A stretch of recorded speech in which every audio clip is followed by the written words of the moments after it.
Hello, my name is Lyons and I'm a comedian and theatre maker and teacher in London in the UK, and I like to combine all these different areas and subjects: science, horror, art, comedy. I like merging all the genres together, and I take a lot of inspiration from poetry. And what I love about Miroslav is the way that relationship between the sciences and the arts, which I think people still today judge them as being separate and different, and you can't do both. And I think now more than ever, the fact he talked about how his science colleagues considered poetry to be irresponsible, I think that is wonderful that he was an irresponsible scientist merging those two worlds together. And I find that really inspiring. I discovered his poetry, I think, just by random. I think that's always the best way with poetry, when you get sent a poem or you get recommended something, or you just buy a book and you discover it. I find it's like finding a feather.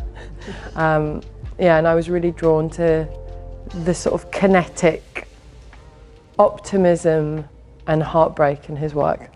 The one that I really loved, which touched me immensely, was the one about inside the boy's head, which I'm going to read tonight.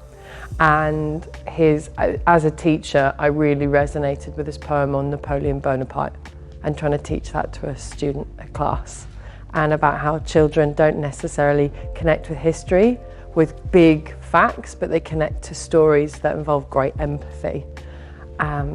And also, I just love any of his poems to do with mushrooms or the forest or nature. Anything that has a mushroom in it, I'm really keen. A Boy's Head.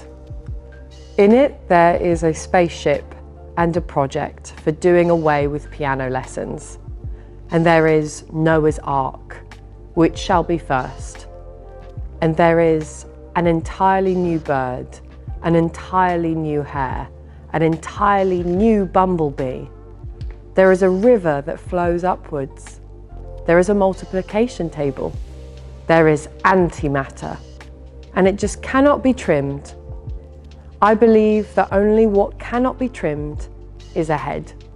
There is much promise in the circumstance that so many people have heads.